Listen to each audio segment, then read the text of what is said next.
bill would double the amount of tariffs on countries that continue buying Russian oil and gas. It would also renew sanctions on Iran that were set to expire at the end of the year. On Tuesday night, the bill passed in the Senate on an 86-12 procedural vote. Final passage in the Senate is expected late this week. The vote came shortly after the funeral of the late Republican senator. President Trump has indicated he will support the measure. I'm Mark Mayfield. At least 18 people have now been confirmed dead in Tuesday's major earthquake in Japan. Raf Sanchez with more. Bridges, roads, buckling all across the area, train services suspended, including some of those high-speed bullet trains that Japan is known for, and the walls of a 16th century castle popular with tourists crumbling amid the tremors. The quake, initially reported as magnitude 7.1 but later revised to 6.8, hit just as rush hour was getting underway in the country's southern Kumamoto prefecture. The Federal Reserve is expected to announce its interest rate decision today. Several Fed officials have recently expressed concern about persistently high inflation, and a majority of investors polled believe the Fed will hold rates steady. And actor Jared Leto is being accused of sexual misconduct by 4 women. The claims are coming out in a new BBC documentary called Jared Leto, Hollywood's Dark Secret. Michael Kastner, NBC News Radio.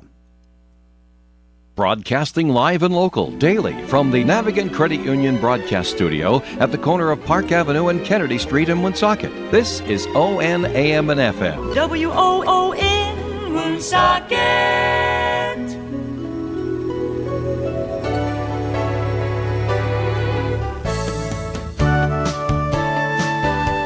Good morning and welcome to Coffee Ann, the longest-running panel discussion show in American radio.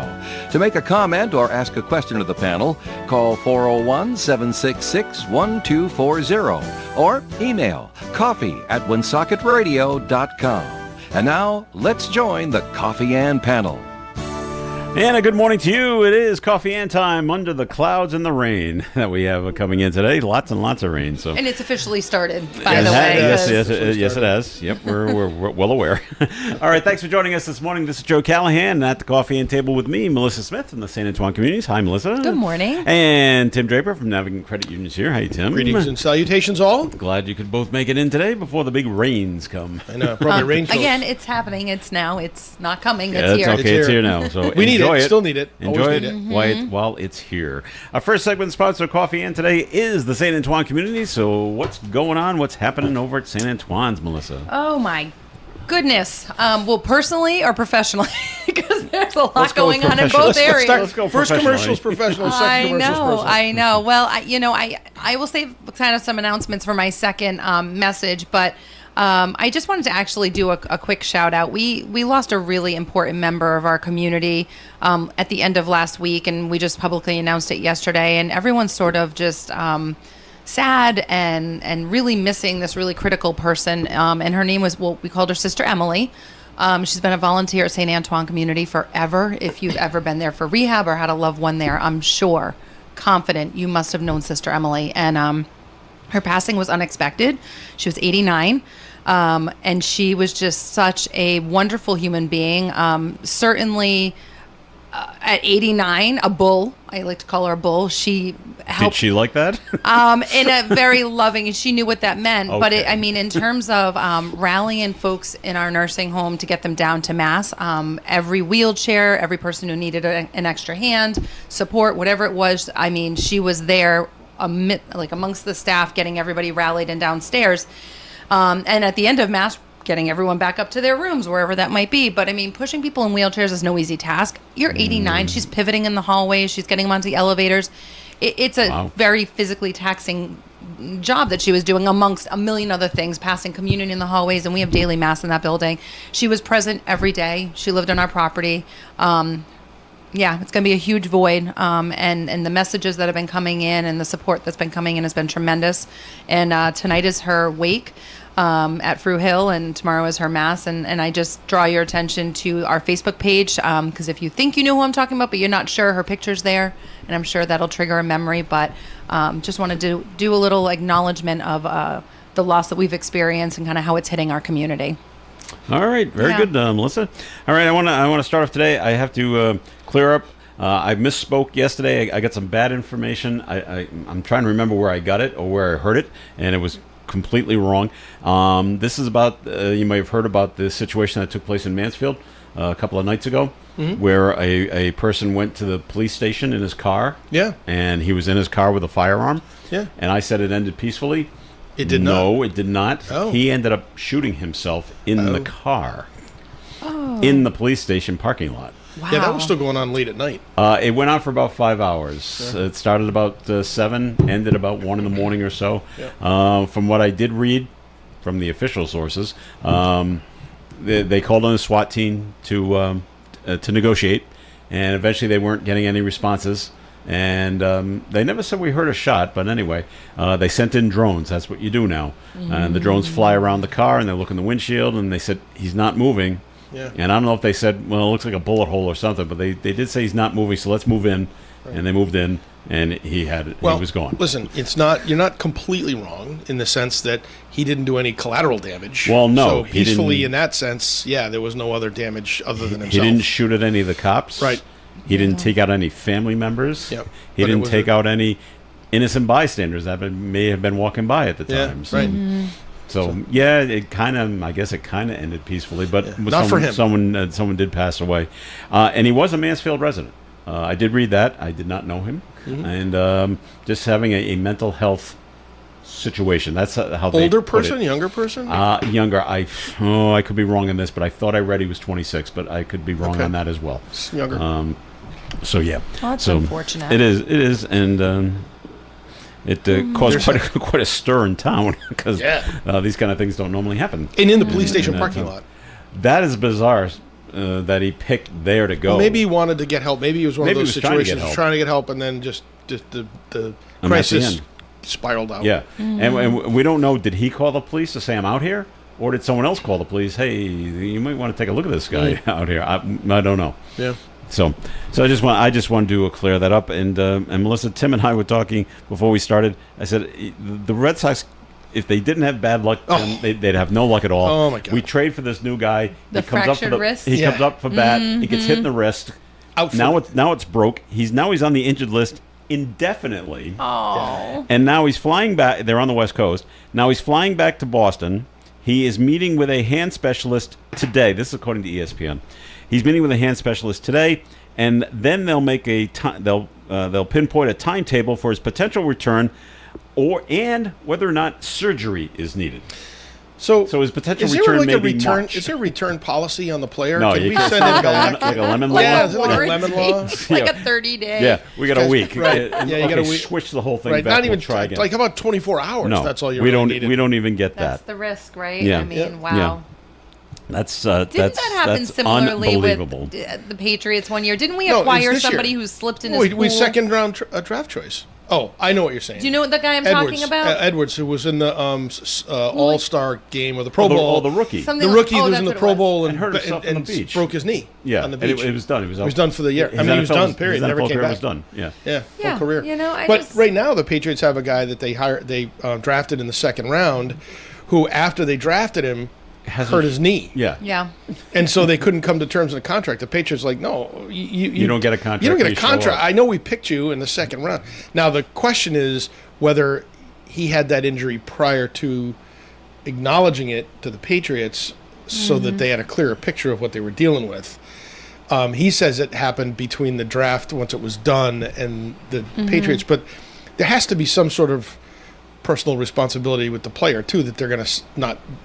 Yeah. I mean, there's got to be some insurance for an owner. You know, some of the players have in their contracts, they won't go skydiving. Yeah. They won't go snowmobiling. Right. Right. All the they won't go snorkeling. Right. All these really dangerous things you won't do. Right. And if you do, You know, we won't pay you. And they did sell the contract, though. We did sign it, and they put in a clause about his knee that it expires in 2028. So if there's no problems with his knee between now and 2028, then there's no more reason for them to claw money back or anything like that. We have similar, not professional level player conversations all the time in our house with my husband working in college athletics, but similarly on again, smaller scale, right? Yeah. But I consider tuition, being free, the equivalent of a very large salary Yeah, it's for a a professional salary. player.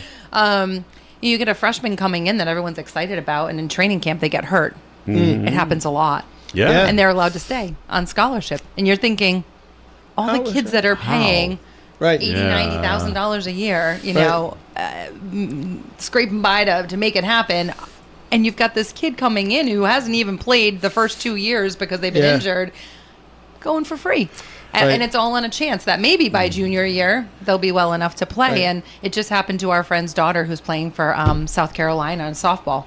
And she was down this summer. They went down actually, I think it's the second week of June. So she graduated high school and went right down there for training camp and hurt her shoulder. She's a pitcher. Wow. Major surgery, second week of camp as a freshman. And you're like, but she's still going for free. It's because those guys.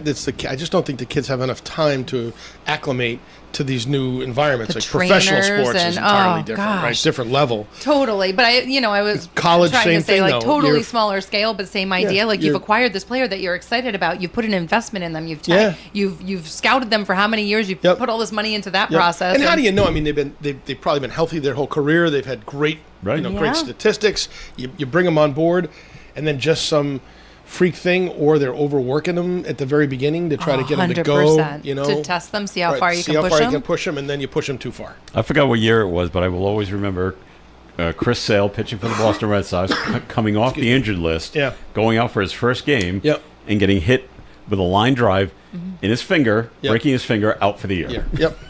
It's just It's insane. just, and then there's Trevor Story, who's had one good season, and he's just Can't stay hurt again. But and it's just- this is why we love Roman sports. Anthony. The It's- drama. Roman Anthony. You like the drama. What do we have to talk about if there's no I don't. drama? I don't That's like true. The drama. It gets I your like to talk about blood wins. I wanna pressure up win. a little bit. It gets you a little stressed, a little Well, now uncomfortable. we're back. Now we're back to a normal Red Sox season because they win one, they lose one. They win one, Well, they lose one. So But you're seems holding to your still breath till the they're next still- I game, know. right? There's They're- drama. People like that. Yeah. That's what it's all about. Okay. Okay. So we have a couple. There's a story on the front page of today's Blackstone Valley Call-in Times. When you look back, was this a good idea? And a couple of people were arrested by the Woonsocket police. They're allegedly sitting outside behind City Hall. If you've ever been to Woonsocket City Yeah. Hall, you got that staircase that goes down to Yeah. the Truman Bypass. Yeah. Okay, they're sitting on the staircase smoking crack Oh, that's good. Oh. behind City Hall. You know, who like- goes behind City Hall? Well, they figure they'll never look there. Yeah. I don't know. Well, I So- would never think to look there. Well, People who smoke crack, I don't think are all the intelligent people in the planet. So we got a 42-year-old man, we got a 38-year-old man. They're both at Woonsocket, and they both are both arrested. One was charged with 3 counts of possession of a controlled substance under 10 grams, also possession of an unlawful knife, and obstructing. I guess it was over 3 inches Yeah. or 4 inches? I forget how long the knife has to be. The other one, who's 38, he was charged with obstructing police and vandalism. And there was a woman there as well. There was a 43-year-old woman. She was detained but not charged because she wasn't doing anything illegal except they said she was exhibiting signs of recent drug use. She was just kind of slumped over and passed out. Well, that's not illegal. Drugs and weapons So we never didn't are do a it. good match. Yeah. Well, I don't know if it doesn't say if they're homeless or not, but maybe that's how he protects Maybe. himself. Maybe. I don't know. So she was let go, even though he was exhibiting signs of recent drug use. But I guess if you don't see them doing it, no crime has taken place. So there she goes. So she's done. Sounds like they She's have all some set. issues. But the other two are down at the ACI. Yep. So thinking maybe is this a safe place behind City Hall? They'll Yeah, never look I here. would say don't do that. It's like, let's go to the police station. They'll never look in their own parking lot. People say, no, you're not. We're not that bright. Yeah. So who would do that? No one would do that. Criminals are not generally the brightest bulbs on the tree. All right. And good news though, would be the here in the city of Woonsocket, because the fire chief Robert Cahill retired after 34 years. They have appointed an acting fire chief. Okay. So this is good news from inside the department. Oh, okay. So Captain Matthew Dubois has been appointed acting fire chief, 22 years on the force here in Woonsocket. He has served as the department's training director and is an active member of the regional hazmat team and the technical rescue team. I'm not quite sure what the technical rescue team is as opposed to a regular rescue team. I think those are like the rappelling guys that go down the face of mountains, sides of buildings on ropes and stuff like that. I think that's okay. what they Case it's consider needed. technical. Yeah. Okay. He's also served as a medic, with the Woonsocket Police Department's Special Reaction Team. In case we need someone to... Sounds like a well-rounded guy. Like a John Gage. Like a Johnny Gage. From emergency kind of thing. Right. So that further demonstrates his commitment to the public safety and emergency response. So Acting Chief Dubois will serve in the role until further notice. And they thank Robert Cahill for his service. And, how long was he chief for? Was he Chief Cahill? It doesn't say. Just he was 34 years of service. Yeah, right. He was there. I don't have the exact number. I want to say, was it Paul Shatra who was the previous chief? He was, yes. So, no, I think it was Cahill after him. So maybe, 5 to 10 or still, so. It's a big job. I'm sure they'll do a nationwide search for Chief, and I'm sure Chief Dubois, Acting Chief Dubois, will go for it as well. And we'll have an announcement a little later on. Good luck to him. All right, let's take a break here in the Coffee and program. So, Melissa, time for a second message, please, from St. Antoine Communities. Okay, it is a very busy time of year for me personally in terms of, why did I say personally? Professionally, in terms of what we've got coming up. Our annual golf tournament is around the corner. We're in the home stretch. It is sold out, which is very exciting. I've been running this now. This is going on to my 9th tournament. And so it just feels like we have tremendous support in the community and a really good showing every year. So very excited, but a lot of work, as Tim knows, as he's running his own tournament this year. But I'm sharing that with you all, not to brag at my awesomeness because we're sold out. But more or less, thank you very much, Tim. But more or less to open up to the community to offer you the opportunity to promote your local business. We are always welcoming as many raffles and silent auction items as we can hold, or transfer over to Kirkbride for the event as much as my car will fit. But we love to be able to offer the opportunity to any small businesses that just want to get word out about the work that you're doing, and also to raise money for a great cause, which would be St. Antoine Community. So if you're interested in helping us out or interested in donating a gift certificate or a basket, we would love your support, appreciate your support. You can reach me at msmith@santantoine.net or or call 401-767-3500 and ask for Melissa Smith. Thank you. All right, Melissa, thanks. And the Coffee and program will continue. Notes can be called in at 766-1240, and we will get to one when we come back. OM 1240. Krakow Deli Bakery Smokehouse offers authentic homemade Polish food to make your next meal special. Try our many varieties of hot and fresh pierogies with onions and what they call dirty sour cream. Or pick up golubki, kielbasa, babkas, or some fresh rye bread. We also offer a large selection of specialty and imported foods. Open Tuesdays, Thursdays, and Fridays, 9 in the morning till 6 p.m., Wednesdays, 9 a.m. to 5 p.m., Saturdays from 8 to 5 p.m. It's Krakow Deli Bakery Smokehouse. Follow us on Facebook and learn about our weekly specials. Located at 855 Social Street, Woonsocket, Krakow Deli Bakery Smokehouse has all the authentic Polish foods you love. The Coffee and panel is enjoying coffee from Down East Coffee Roasters. All their coffee is roasted right here in Rhode Island. Down East Coffee Roasters is available at all Little General stores. ON Radio. It is Coffee and here on ON Radio. We thank you for joining us this morning. Joe Callahan here, along with Melissa Smith and Tim Draper. We want to just keep mentioning, as of Wednesday morning, the Holy Trinity Parish Festival is still on.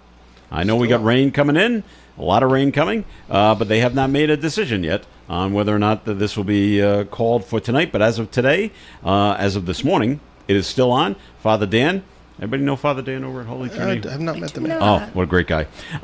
He'll make the call, and probably sometime later this afternoon, but we'll have it for you here on ON when the call is made, whether or not it's canceled or not. But as of right now, it is still on. Great. All right, notice called in. Someone wants to make us a comment on this. It's something that Donald Trump said back at the beginning of the month. And it was reported in USA Today, and Trump went on to say, as a quote, "This is the most serious threat to our country since its existence," unquote. He told a crowd in North Dakota on July 1st that communism in America is a bigger crisis than World War I, World War II, or the September 11th attacks. Back to a quote, "It's like a cancer that spreads and you better stop it fast," unquote. As a more animating focus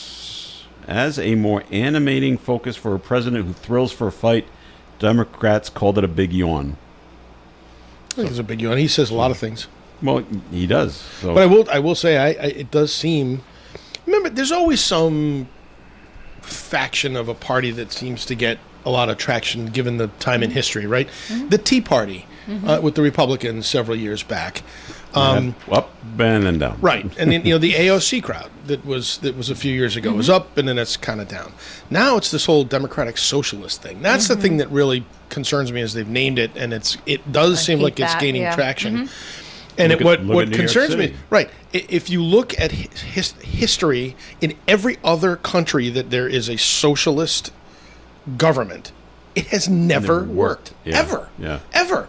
But the problem is that gap between the haves and the have-nots is getting so wide that the have-nots are becoming, there's more of them than there are of the haves. And you're going to have that sort of a revolution, I think. And that's the concern that I have, is that we're going to get to that point where everybody thinks the best way to handle this thing is to tax rich people. And then they're going to try to, do that to the point where the rich people just aren't going to be here anymore. Yeah. They're going to go away. Then what? Right. I mean, I look at John Hazenwhite, right? Just sold Takeo yesterday, I read. That's right. That, I heard that too. For $1.4 billion. So I don't fault him for selling the company, but they sold it to a British company. Okay. So there's another company that was a Rhode Island-based company that now no longer is going to be headquartered in Rhode Island. It's going to be in Britain or England. So I'm like, this is what happens. You drive people out by overtaxing them and making it difficult for them to exist. I know that there's an inequity, so I'm not saying that there aren't other social issues that are out there. But that is a dangerous road to go down, this democratic socialism. I think that's a real concern. Do I think it's a crisis like the most important crisis in the history of the country? I'm not sure it's quite like that, but it certainly, I think, is something to be noticed and looked at, because once New York City is going to be the incubator. He got elected saying, hey, I'm going to give you free transportation, I'm going to give you free this, free that, free that. So far, none of those freebies have come into play. But there's been a lot of discussion about how we're going to take money from people so that I can reposition it the way I want to create my life and my government and my society and my culture. And I am very concerned about that. Okay. Melissa, anything? I'm trying to summarize my thoughts. I think politics is getting in the way of politics. And that's a good way to look at it. That's my big brain moment for the morning. But it's not an eloquent comment. It's just, that's what it feels like every day you turn on the news. It's political parties getting in the way of making progress. Political theater. And it's very concerning for folks like me who work in healthcare. And I was just seeing a brief snippet on the news that Dr. Fauci's going through his trial right now. Today. He's going to get grilled. And it's funny, it just popped up. Senate board? Okay. I hadn't heard that this hearing was coming. It just boy. sort of popped up, and I was like, oh, I didn't realize that was happening today. Yeah. And then I thought about it, and I'm like, okay, so 6 years later, here we are, finally getting to, challenge him, question his research, question his documents, all the things. But it's just frustrating that in the meantime, and I was listening to this one journalist talk about it, and I have to agree, in the meantime, we have all these other healthcare matters happening, epidemics, outbreaks, etc. And because we haven't analyzed for 6 years really what went on with that, the pros, the cons, what do we do right, what do we do wrong, what happens right now if we have another major outbreak? We're scrambling, we're flailing, because all we've done, our knee-jerk reaction was to cut funding. So now we're dealing with broken departments of health, whether it's statewide or whether it's federal level. And we're getting in our own way because all we're doing is pointing fingers left and right instead of really dissecting problems, whether it's the economy, whether it's healthcare. I don't want to just lock in on healthcare. So I'm trying to make this a bigger conversation. Yeah. Well, but it's unfortunate because I'm a 5-year planner, like in my personal life and work. I don't work well for any organization in my career or even in my personal life if I don't have a 5-year plan. Right. I have to be working towards something. I have to kind of anticipate what's coming up. And I feel like in every entity of the government, there is no discussion about what our 5-year plan is because it's all about turnover of office. It's like you sell everybody on what you want them to hear. You just talked about New York, right? You get into the office, then you say, oh, shoot, look at all these problems that I didn't know about because I'm looking at the budget for the first time and I'm being persuaded by people in my department or in my political party to do whatever they want me to do. And it's taking away from the narrative that was my platform that I ran for. and then it just becomes a big crapshoot, and you're just sitting there saying, now that's a wasted term. That's a wasted 3-4 years of work and progress, because you have to be loyal to your party, or you have to be loyal to your donors or your constituents. It's taking away from what we should be doing as a country is deciding what is collectively our 5-year plan, and then assign the political party to manage it.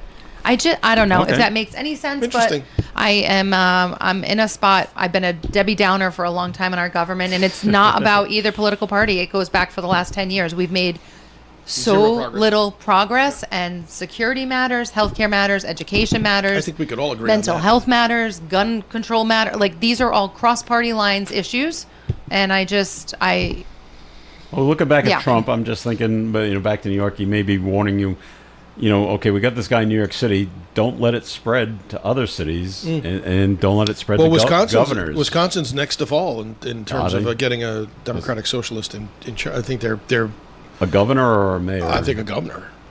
You got to be aware of that. I could be wrong. Could be mayor. But all right, we had another sad situation where a person was killed on the Amtrak train.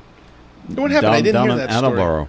Amtrak, it was about 3 yesterday afternoon, train 172, coming from Washington, D.C., going to Boston, that northeast corridor. He was north of Boston, but north of Providence, but south of Attleboro. Yeah. And the person they just said he was trespassing on the tracks. Well, if you're on the tracks, you're trespassing all the time. And he came in contact with the train. Did he want to come in contact with the train? I don't know. Well, that's the question. Sometimes, I don't know if you've ever been to the train tracks. These electric trains, you don't hear them coming. No. Especially if you're not at a station. These things like a hum, silent. like a little hum. And they're cruising along pretty fast, too. No reported injuries to the 373 passengers that were on the train or the crew, but they had to close down the rail, which serves both the T and other Amtrak trains. So they stopped them way back at South Station. Afternoon drive. You want to go, if you're going along that entire route, you weren't going anywhere. Yeah. Until until the tracks, all the southbound trains were closed. Yikes! What a mess. Yeah. I mean, if he was the only person involved in that, He just seems to lead to he wanted to be there. Yeah. Yeah. I mean, I got a friend. You and I have a mutual friend. I think you knew him. Who it's exactly how he ended his life. Jumped in front of a train in Connecticut. Was a firefighter. Okay. It makes you wonder why there aren't safeguards. I mean, I feel like we talked about this not long ago. There's fences everywhere. There are some fences. Right, and I was going to say, or even just some entirely. kind of security system that kind of like comes up, until the train is stopped in front of you and then goes down so people can walk in front and go into the But doors. this wasn't taking place at a station. This is in the middle of the track. Oh, I'm between sorry. I thought you said it was probably I doing must 80 have miles an hour. North of Providence, but south of Attleboro. Okay. So there So were just he was just walking, just on the tracks. Okay, now I'm fine. Sorry, I missed the first part. I got that's distracted by an There email. are some as you come to the transparency. as you come to the stations, there are fences, and then there's the station where there's no fences, and then as they leave, there's some more fencing, and then the fences just go away, until you come to the next station. You want to hear a fun thing about trains? Oh, Is this a fun pivot fact. away from We're really sad pivoting. information? I'm looking Good at your job, face. Tim. I'm looking at your face. I'm going let's pivot real quick. So we were in New Hampshire a couple weeks ago, and we did the rail riders up there. It's a little like the Newport rail riders get the with the pedal. pedal bikes and stuff like that. Really cool experience. The difference is the Newport, it's truly you're just pedaling both ways. But in New Hampshire, because there are lots of hills, they actually have an electric motor on the bike. So that kicks in. One way you go, and you don't need to use the motor, you pedal. All Because right. it's fairly easy and it's a very slight downhill grade, so it's kind of nice and enjoyable.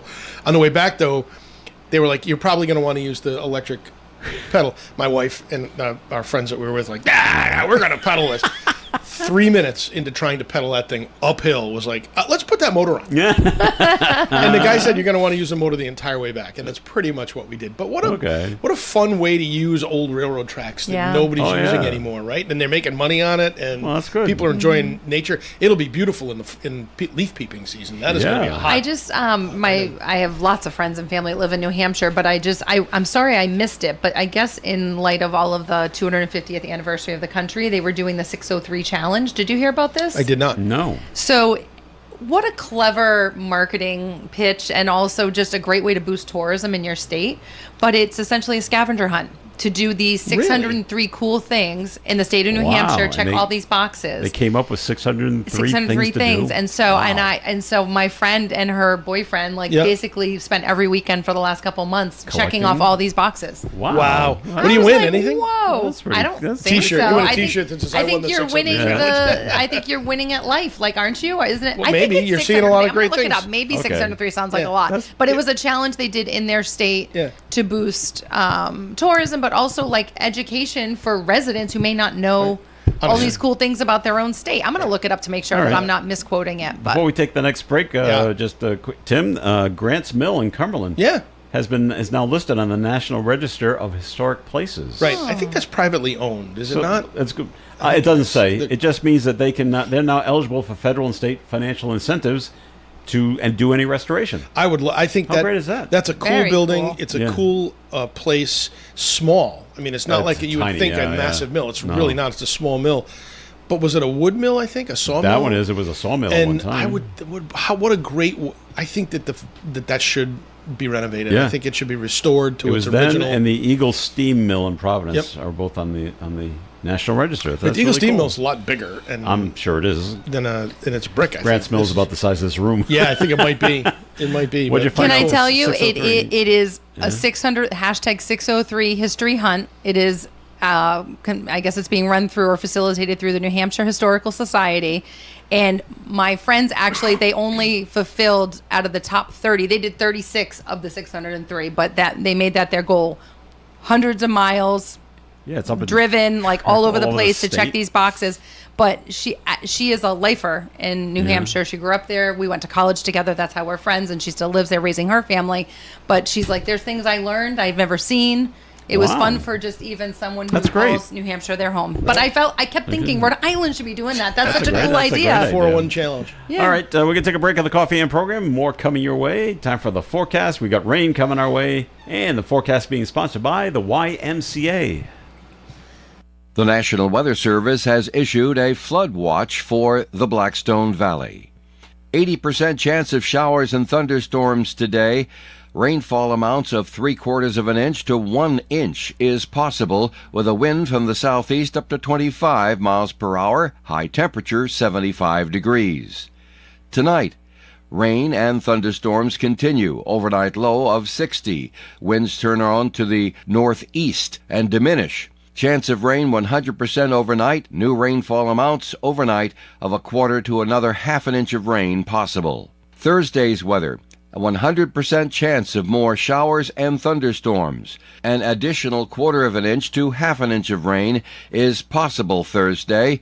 Winds from the north up to 20 miles per hour and a high of 71 degrees, making a total of possible 2 inches of rain in 2 days for the Blackstone Valley. Thursday night, showers and thunderstorms diminish by about 11 o'clock. Mostly cloudy skies for the rest of the night. Overnight low of 59 degrees, 60% chance of rain Thursday night. Friday, beautiful sunshiny day with a high of 78. Saturday, sunshine and 83. Sunday, sunshine and 83 again. Clouds up on Sunday night. Monday, a 40% chance of a shower and partly sunny skies with a high of 81. And on Tuesday, mostly sunny, high near 83 degrees. Outside the Navigant Credit Union broadcast studio at the corner of Park Ave and Kennedy Street, we got some light rain and 71 degrees. At the YMCA, your goals, your crew, your place, make this year your strongest yet at the Y. Join today at ymca.org/nearme. Guiding and assisting a family as they honor and celebrate the life of someone they love is our mission at Menard Locouture Funeral Homes. From personalized memorial cards, video tributes, to individual requests, such as the presence of sporting gear or even a motorcycle in front of the funeral home, we are able to walk with you as you make decisions at a difficult time. As you plan a loving remembrance for one close to you, Menard Locouture Funeral Home will be there for you. Whether you're working the summer's events or enjoying them, take steps to protect yourself from the heat. Anyone can experience heat-related illness, but people who work outdoors, athletes, older adults, people with underlying health conditions, and small children are more at risk during extreme heat. When it's hot outside, take breaks, seek shade, and drink water. Check on your family, friends, and coworkers. Learn more at health.ri.gov/beattheheat. A message from the Rhode Island Department of Health and the Rhode Island Broadcasters Association. WOON AM and FM. It is Coffee and here on ON Radio. Thanks for joining us this morning. Joe Callahan here, along with Melissa Smith and Tim Draper. And Tim, time for first message from Navigant Credit Union. That was quick. Yep. Joe, this time of the year, we're talking a lot about our Embark checking account. So if you have a young person in your life, somebody going into high school, somebody going into college perhaps, and you'd like to get them started on really good financial habits, take a look at the Embark checking account. It's actually not a checking account. So we call it a spending account. And what it is, it's an electronic account that allows your student to have a debit card, have access to their money via online banking. They can make mobile deposits. They can have access, of course, to all their ATM machines on our network. And then actually really kind of around the world. They have access to their money everywhere. But more importantly, there's budgeting tools in here. There's a little education that goes along with the account as well. And the important thing is the parents still have control on the account. So if your young person is using their debit card, the parents can actually choke down on some of the places that debit card can be used and put some limits on it. So it's a great tool to really teach kids good financial habits early on, and that's going to be really important as they get older. So if you want a little more information about the Embark account, please go to navigantcu.org online, or you can give us a call 233-4700, or as I always encourage folks, head on into the Park Square branch and see Christian and his team. Those guys are great. And they will certainly answer all the questions you have. All right, very good there, Tim. Will you be, Melissa and Tim, will you be following the trial of Lindsay Clancy in Massachusetts? That is so sad. It is so sad. It does resume today. We did. I brought up the question a couple of days ago because I didn't know if her ex-husband was done testifying. Apparently not. No. He's back on the stand today. He'll talk about her mental health and medications will be discussed further. I can't even imagine. She's probably like woken up from a bad dream. Yeah. In reality. She looks so sad. Oh, sad. Well, just sitting there almost catatonic. But that's better than, you see some really certifiably, she is obviously certifiably crazy, but you do see some really extreme cases where they look like they have no remorse on the... Yeah. I'm looking at her the same way. I'm just thinking this is like a wave that's come over her. How young she is, and now that she has to live with that for the rest of her life. They all do. To this trial of all of these horrific details and how broken he is. And so the one thing I did read was just this question mark of whether or not he should have even testified. Right. And because I think it's bringing up the fact that there was acknowledgement for so long against her. Right, but it's coming across like in support of her because he's acknowledging all of the treatments that she was in prior to, his awareness and acknowledgement of her thoughts that she had, confessed to him over the years of her traumatic stress that she was and postpartum stress that she was going through. So I think just merely acknowledging that she was having these thoughts and that she was seeking treatment and she was on medication, yet she was still left alone with the kids is raising questions, which it shouldn't. Well, someone's got to go out and make the money. You and I are very reasonable people to say that, right? And also as parents, we think, well, how is it? It would be impossible to ever not leave them alone. And they were seeking treatment and getting counseling and getting help. But I think what folks are wondering is by him testifying, it's actually possibly more in support for her. Have you heard the term postpartum psychosis? Because that's what she's claiming. I said, this is that. Well, different than depression, right? Very different. A higher level, I guess. I guess it's like a schizophrenic twist on it, right? Well, the defense is blaming the medications that she was on and the over medications and all this other stuff. And I don't understand how he goes to the store for however long he goes to the store for to get whatever, and when he comes back, all this stuff has happened. All three kids dead, and she's out the window. On the front lawn with her wrist cut. And her neck. I guess she went for, according to the story we got here, she cut her wrist and neck and then jumped from the second-story window.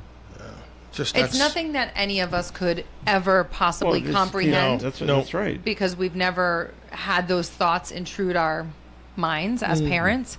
But it's a real thing. Like, it's a real thing. There's real studies. It's awful and tragic, and you hope it never happens again, but it will. And it's just and this trial is just starting, so you're going to hear a lot more It's about so it sad. It is as we move on. So sad. Okay. For all involved. Yeah. In Massachusetts, eBay.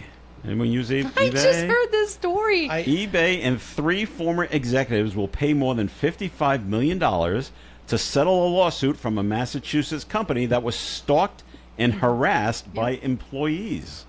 Wow. David and Ina Steiner sued the online marketplace in 2021 after eBay employees started harassing them online in more bizarre behavior, like sending them cockroaches, fly larvae, and a bloody pig mask. The campaign began after senior executives felt the couple's newsletter, E-commerce Bites, with a Y, was too critical of the company of eBay. 7 former employees also pleaded guilty to criminal charges, including after they traveled from California to Massachusetts to try and put a GPS tracker on the couple's car. That's what it was, a GPS tracker. That's what I'd heard. Wow. Yeah. Somebody's got too much time on their hands at work. That's a cult. That's a if lot. you're working for eBay and you're that into the company, that's a cult, man. That's not That's not employee loyalty. But that's just, like, who has time to even think of the things that they did or... Keep track of them.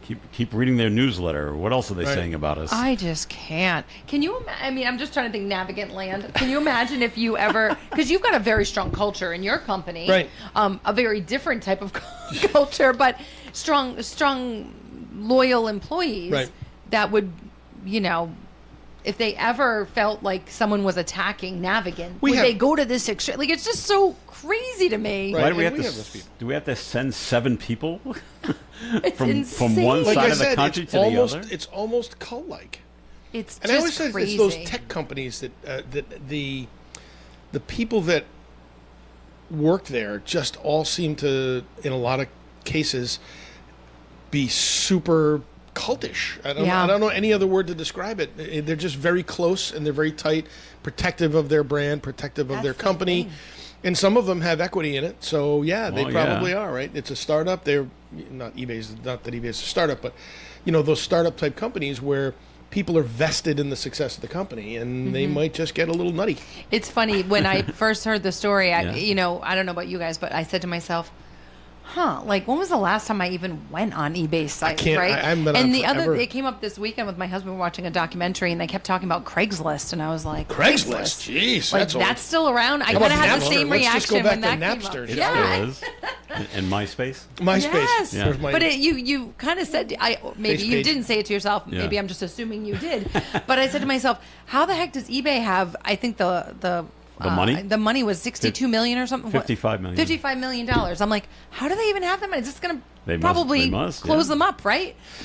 So I remember I have a friend who actually his job is reselling things that he finds at yard sales and stuff. It's sort of not antiquing, but He's a reseller. he's a reseller, Yeah, right? okay. He goes to the yard sales, he buys stuff Your that people junk don't. is Your my junk is treasure your kind of treasure, thing, yeah. exactly. And he's making a pretty good living using eBay. He has an account. He's got a store, does all this stuff. But can you see with eBay, because it says eBay and 3 former executives, so they've been fired. But that, at least one of them said this became that person's job. Now you 7 I want to know. concentrate I would on like this to couple. read. I would like to read a couple of the articles the couple wrote, because what do you say that's that bad that you fire your executives up to want to send people out on a mission I don't know. to destroy somebody? It's just they were just being critical. I don't know. We have a lot of stuff customers wasn't that are critical. It's okay. the way it goes. It's human nature. It's the business that you're in. I bought Customer something. service business. You're not going to please I everybody. bought something off eBay and I didn't get. I only got it. It took 2 weeks to get to me. Is that being too critical? Is that really eBay's fault, or is it the person Who's sending it? to you's Right. fault? Whose fault is it? So, like I said, don't I'd know. like to know what those articles were that fired up their executives. Well, like let's that. assume this. At this Okay. point, eBay probably is going to go away. I mean, I just feel like this has gotten national attention. I think people Yeah. are going to be like, You know that's a what- bad 'cause you look know what- for you know the what's replaced leadership. it? And Facebook Marketplace. 100%. Well, That's yeah, replaced that's the eBay. same thing. Yeah. Why do I want to pay eBay when I can Right. throw it on Facebook Marketplace for free? For free. You're right. All right. Up in Massachusetts, Governor Maura Healey has signed Dakota's Law. Do you know what Dakota's Law is?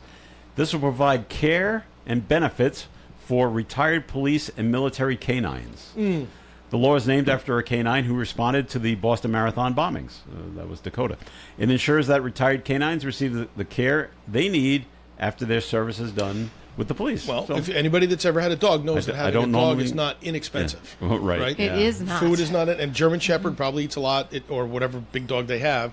So, if they want to send the dog to a home that is going to be caring and loving of the animal, and they're not used to it, then why not support that a little bit? Them as a lot of their times the handler pet. takes them as a pet, right? So, but now the handler has to do have all Right. the expenses, and so they're just saying, "Listen, I don't normally agree with Maura Healey, but I'm okay with this one. Yeah, it's not going to be $1 million. I hope it's not $1 million. Yeah. I hope It doesn't you know say. what? Somebody will abuse it somewhere down the road, I'm sure, and they'll have to address it. But because that's human nature too. Melissa, good news because you like New Hampshire. New Hampshire is ranked number 1 in the country for health care. Yes. How about that? The You annual can report. find a I hospital. believe it. It's gonna drive a little bit. Linwood but Medical Center up there in Lincoln. The annual report from the financial website Wallet Hub evaluated states based on cost, access, and outcomes using 44 indicators. State Health and Human Services Commissioner Lori Weaver said the ranking celebrates the strength of the Granite State's frontline workforce, especially nurses and physician assistants. Yeah, back in my community pretty good. services days in Rhode Island, and I always had to look at trends in our region of reimbursement rates and things like that. Their rates were always higher than anyone else around us. It always blew my mind. But it's like, go back to what I was saying earlier. If that has been identified as the state with the best health care, copy it. Why would we not say, let's take that and let's apply that to all states? Let's make that a federal mandate. They have a model that's working. Implement it in your state. I am about to show my massive naivete. So, healthcare reimbursement, right? Yes. This is an insurance reimbursement, or is this a government reimbursement? I'm looking at it when you're talking about fee for service. I'm talking about that being an insurance that is being like Medicaid, reimbursing a facility like ours for services that have been provided to a qualifying person. So in Rhode Island, we receive money from the federal government to support our Medicaid. Consider them the middleman when it comes to Medicaid. Yep. Right. So they have to follow the criteria of CMS to be able to verify that someone is eligible based on the federal guidelines of what a Medicaid person should receive. But then it's up to the state, because the state receives federal funding to apply it to nursing homes, hospitals, walk-in clinics, whatever it is for folks that receive Medicaid benefits. The reimbursement rate is determined in the state. So based on your economy, based on your average facility costs, et cetera. The state is the person that determines the reimbursement rates. Yeah, you could never have it be one rate across the country because obviously everybody's economy is vastly different. Cost of living is vastly different. But does that money that they're channeling to the doctors, does that come from the taxpayers or does that come from the federal government? Federal. So the federal government gives the state a bunch of money. The state is responsible. And That's why I call them a middleman. Okay. Yeah. So why are our rates so low? I don't know. But it is a big problem because I think there's a lot that goes into it. I'm not going to talk all negatively about it, but I will say the cost of healthcare is very expensive. Yep. Period. In our state, I consider it very expensive because we have such a shortage of medical professionals, which is being addressed constantly, right? So we have less doctors than we need. We have less nurses than we need. That was all because the reimbursement rates are so low. Nobody wants to work here. It's like a whole, but this goes back to my 5-year plan. But the issue is when you have a small pool to begin with and you have a shortage of professionals teaching at URI and RIC, right? So you can only have so many students in a classroom because you only have so many professors. The problem becomes this big, ginormous issue. But trying to trim down my point of view on this, when you only have this small pool of staff to work at all the entities in our state, what happens? It becomes a monopoly. And I'm not criticizing nurses and doctors after going after big salaries or sign-on bonuses. They should. They're in demand. So they keep hopping. So what happens to the facilities that are short-staffed? They have to go after agency staff or traveling nurses to fill, because you have to, more. In order to maintain your license as a facility, you have to maintain your staffing to resident ratio or patient ratio. So it ends up costing a facility more just to maintain the standards for the Department of Health. Because you don't want to lose your license or you don't want to get slapped with a fee. But you're paying through the roof for the traveling nurses or the agency staff to make yourself whole, or paying overtime to the small crew of staff that you have. So you're never getting ahead of yourself. Right. And then you apply all of the building maintenance work that you need and food costs that are going up and liability insurance, and So- it keeps going, and it never gets out of its own way. So based on a population, there's 600,000 people in New Hampshire. There's 1 million people in Rhode Island. Yep. Federal government gives us X amount of dollars divided by that 1 million people. That's a per person cost. Federal government gives New Hampshire divided by the 600,000 people, and that's their per person cost. Is their per person reimbursement higher from the federal government than it is in Rhode Island, I wonder? Oh no, I don't think so. I think so. The challenge we have in Rhode Island is, I hate that we're on the air, so everybody's going to fact check me. But fact check let's away, just pretend baby, like 'cause I this is a know. talk show Let's and just it's an pretend like opinion everything that's show. coming out of my mouth is exactly as it is. No, okay. And not criticize. But in the state of Rhode Island, we actually have the highest population of seniors, like in New England, believe it or not, because of our populations. Yep. And Central Falls, Pawtucket, Providence are so high. So we have a very large population of seniors in our state compared to like New Hampshire. But you're also talking about seniors costing the most. Right. So wouldn't you think we would be reimbursed more No. than New Hampshire? Because I think it goes back to, it's not about even reimbursing per se. It's about how the money is spread. Mm-hmm. And because our costs are so Then okay. we're never going to get ahead because our state is aging and we're driving young people out. So it's always going to be older. We're always going to be the most expensive. I'm throwing average numbers out there. So in adult day land, millions of years ago when I worked in it 8 years ago, at the time that I was leaving, there was 3 tiers of reimbursement from the state based on the level of need. So depending on how complex your patient was attending your day program, you got a different reimbursement rate per each person. So let's say one person I was getting reimbursed for $38 for the day. The next person might have been $42 for the day. And the highest tier was someone maybe with dementia, diabetes, like a multitude of medical issues. I might be getting like $50 a day for them. I'm just throwing random numbers out there. The cost for me to provide care to one person in the day program, average cost, food, staff, whatever, was, let's say, $82 per resident per day. Is that making me whole? No. So Yeah. I had to rely on grant money, et cetera, to bridge the difference. Yep. That same formula applies in long-term care facilities. It applies in hospitals and whatever else. So Yep.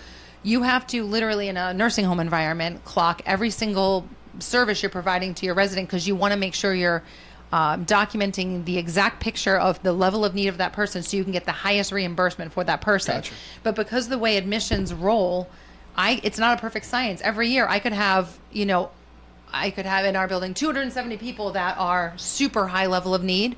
The next year comes around, I could have all people super low need. It's hard to maintain your budget because it's not all about what you're bringing in from Medicaid.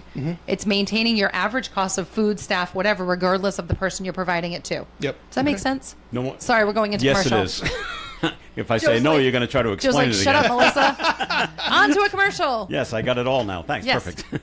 Tim, time for a second Yeah. message from Navigant Well, Credit Union. Speaking of Just helping raise out, the white flag, Joe. speaking of helping out nonprofits, like Melissa, we're running our first ever golf tournament for the Navigant Crane Charitable Foundation, and I'm engaging anybody out there that would like to perhaps help out with that event and maybe purchase a T sign. On our website homepage, there's a spot you can click on a button and go in and purchase a T sign, put your family name on it, put your business name on it, whatever you'd like to do. I will tell you that money is going to go towards helping out nonprofits throughout Rhode Island. There's not one specific one that I'm talking about, but I am talking about the foundation doing the research on the nonprofits in the community that are doing great work and making sure that those organizations are funded to the best of our ability to provide those services and meet their missions. And for example, some of the places here in Woonsocket, Aging Well was one of the organizations we've given some money to. We've been able to fund CCF. We funded the Elks. They had a coat drive program. So a number of organizations here in the city. So some of that money that we're making at the golf tournament will indeed come back to the city of Woonsocket, and as well as looking at other organizations throughout the state. So if you're interested in helping out with my golf tournament after Melissa's is over, because hers will be over in 2 weeks from now. Yes. And then mine comes 3. up in September. You can certainly jump on board and grab a T sign if you would like. Thank you. All right, Tim, thanks. And the Coffee and program will continue right here on ON Radio. ON 1240. Wesley Financial Group is not a law firm. Do you feel embarrassed, trapped, maybe even ashamed just because you own a timeshare? Well, I'm here to tell you you're not alone. Chuck McDowell here, the timeshare cancellation guy. I get over 3,000 complaints a week from all kinds of folks that feel the same way you do. Honest people, teachers, veterans, grandparents, all losing sleep over a timeshare they can't get rid of. That's why 15 years ago, I founded Wesley Financial Group to help people take their lives back. Today, I run Wesley with my 2 sons, a real family business, treating every client and every employee like we would want our own family to be treated. That mindset has helped us cancel over 50,000 timeshares from people just like you. So if you're stuck in a timeshare, give us a call. Let our family help your family. Call Wesley now for your free timeshare exit kit. 800-497-9090. That's 800-497-9090. 800-497-9090. You can depend on us for public service. ON Radio. ON Radio. It's Coffee In here on ON. Thanks for joining us. Joe Callahan here with Tim Draper and Melissa Smith. We want to remind you that the Holy Trinity Parish Festival is still on. It starts today, and we'll hear more a little later on today when Father Dan over at Holy Trinity makes a decision about the weather situation and what to do with the festival. But as of right now, it is still on for today. But it's all weekend, right, Joe? It goes right through to Sunday? Yes, yeah. So if today's just opening day. Right, and then worst case scenario, tomorrow's supposed to be a pretty nice day. Weekend's supposed to be pretty good. So how about this? A bride-to-be in Utah. Boy, if you don't want to get married... Go to Utah? Well, they just happen to live in Utah. If you don't want to get married, starting a fire at the church on the day before you're supposed to get married is really not a good idea. And that's what she's accused of doing, starting a fire at a Latter-day Saints church the day before her wedding was set to take place. 25-year-old Lanita Joy Moreno was arrested and has numerous charges. Police say she set blaze to the Church of Jesus Christ of Latter-day Saints in Kaysville, Utah on July 10th, causing $108,000 in damages. So this is a decent fire. So I wonder if it was like an arranged marriage that she didn't want to get involved in, and then she said, my only way out, because this is, again, the church and the... They say, investigators say they learned she actually stole 3 lighters earlier in the day from an area hardware store. Didn't even buy them. Sold them. I mean, lighters are not that expensive. Right. But anyway, they say a motive hasn't been revealed. However, authorities say Moreno had not gotten a license to get married, even though she told everyone she had. Oh my goodness. Now, when I got married, my bride and I went to the town hall together. Right. I introduced my wife. I said, I'd like to introduce you to my first wife. She Oh, holds that over my head to this very that's day. pretty funny. Did you do that too? No. Who went and got your marriage license? Oh, actually, maybe I did. You had to. I don't remember it. You know why I don't remember it? Because when did this Because come you up? don't care. So long ago. Oh, So you long know ago. why? Because something happened recently. When we were getting our passports to go to Greece last year. Yep. Our real IDs. It might have been our real yeah. IDs. We had to go in person to town hall and ask them for a copy of our marriage certificate. Yep. And Yeah. and we were having this conversation, and both of us had to be there to get it. And I'm like, I don't even remember who got doing it? this. I'm You like, don't? did you pick it up? I do. I remember it. Someone had remember to. Wow. I don't remember it. because it was my first wife. Well, I'm thinking. And that was not mine. Why She's did still she? my But first I wife. don't know why In Utah, why didn't they both go I together? don't know, maybe why he was- She said, "Oh, I'll take care of it, and don't worry about it." He was How out old was knocking she? on doors. She's trying to 25. convert people. 25. I only asked because I know that a lot of Mormons get married very, Really very early. young. Right. Okay. I thought maybe that was really the reason is she was scared to death and No. was immature and She Well, might, she could have be been. both those Might things. still be both those things. It's And just 25. Forgot to go. yeah. We never revisited that conversation. I'm gonna have to ask my because I think we just sort of like skimmed over. It's like, do you remember this? Were we like we You were had to young. do it. I don't think you can do it We alone in had Rhode to have Island. I done think it. you had to I do think it we together. kept saying like Because you both have to sign. we I thought had we had our to sign something. our Yeah. pre-signature. I have like the marriage certificate, obviously, but like our pre-signatures on it. So I thought maybe Well, that's your wedding did we get it? certificate. No, they Oh, signed no, the they marriage signed the marriage. Right, because you have to give them the marriage Yeah. certificate. Because you have to like a sign. week or Right. 10 But days. then or there's whatever also it the was. sacramental signature that you have to have too. I Well, think that's if you- that's if you're church. Catholic. That's a It's church all thing. a blur. It's all. I don't regret It was so but much it's all fun, a blur. Melissa. You First time you don't around. remember. I get it. So no word on whether or not the marriage is going to go forward Well- on this now that the church is burnt down. So I Well, don't- there's I a don't window know. of opportunity. That is- Maybe this was a sign. Our Maybe. church burned down. Maybe she was going to use that because Yeah. now she was arrested that she burnt it down. All right, happy news for you guys. The new trailer for season 4 of Ted Lasso is So excited. out. Such a great show. Jason Just Sudeikis. like the previews and the music just get you I excited. love the music. I love the music. Jason Sudeikis is returning along with Hannah Waddingham, Yep. Juno Temple, and Brett Goldstein. The new season will see Ted Lasso return to coach a second division women's soccer team. Wait a minute, Beard's not coming back? Yeah, he's coming. I just have Beard's four back names. too. Oh, you just have the 4 names. Yeah. Okay, Apple- I was like, wait, what? Yeah, Beard's Apple back. TV released the trailer on Tuesday morning ahead of the series' August 5th release date, which is next week. My favorite scene in the trailer is when he is standing in the locker room and he looks at the sign that says "Believe," and Roy walks in and goes, "Oi!" And then he gives him a big hug. Nice to see you. And it warms my heart every time I see We got to that. get Roy back on track because he's been doing some really bad rom-coms.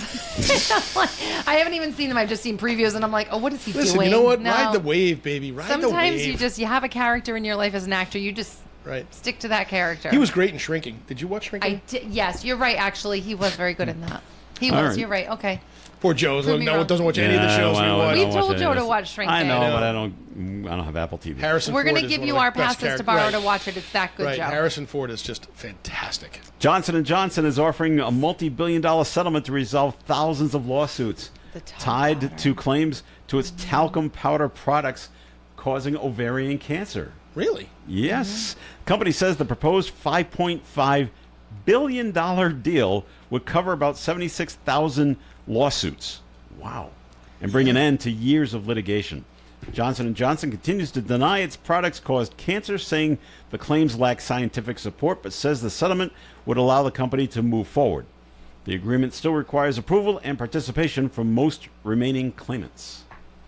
76,000 claimants. That's just one of those things. Wow. Is I'm going to settle this thing to move forward, I but think it doesn't. it is, too. Makes you look guilty still because you've settled. Yeah, no matter how much you say, well, I'm not admitting my guilt, Right. but here you go. Not admitting guilt. This Here's has been the- going on for so long billion. now, So long, but yes. I've never really looked at the beginning of the accusations or how it started. But I have to say, How it got traced back to the talcum powder? right, Yeah. and I'm like, there's so many things that cause ovarian cancer that in my life I could never, and I used it with both my kids, regardless at the time when it was sort of being rumored. Yeah. It's the best cornstarch powder ever to take care of a diaper rash. I'm sorry, it That's was. right, it works. You don't use butt paste. That's always. My favorite But stuff. it was always butt paste followed with a little sprinkle of Okay, Johnson all right, Johnson's just checking. cornstarch powder. I'm probably not helping the cause at all. But I would never in my life think that the dusting of a cornstarch powder, and maybe I sound very ignorant saying this Yeah. on the air, but Would cause would cancer. ever be something that would be absorbed into the skin, because I never looked at powder as something that absorbs into your Right. skin. It surface level absorbs moisture, Yeah. extracts moisture, but never Yeah. thought it would absorb enough to affect your ovaries on the inside of your body. I don't know. Amazing. All right. Well, they But want there's no more scientific scientific proof. study, according to Johnson & Johnson. Yeah. So anyway, we got to wrap things up for today. So we thank you very much for listening in. Always a pleasure that you're there. And remember, Holy Trinity Parish is still on for tonight. Keep tuned to ON Radio and see what changes, if there are any. Melissa, thanks for coming in today. Thank you for having me. See you next week. All right. Tim Draper, thanks for being here. Listen, I know it's raining out there, and I know it's hard to believe that this is a God-given day, but you know what? God said you need rain too. That's right. This is Joe Callahan. Have a great day, everyone. And stay tuned. Gary Smith and the crew. Do you remember coming up after the 9 o'clock news? Broadcasting live and local daily from the Navigant Credit Union broadcast studio at the corner of Park Avenue and Kennedy Street. This is WOON Woonsocket Radio. And now, the news. NBC News Radio, I'm Michael Kastner. A sanctions bill sponsored by Republican Senator Lindsey Graham is receiving bipartisan support. The bill would double the amount of tariffs on countries that continue buying Russian oil and gas and renew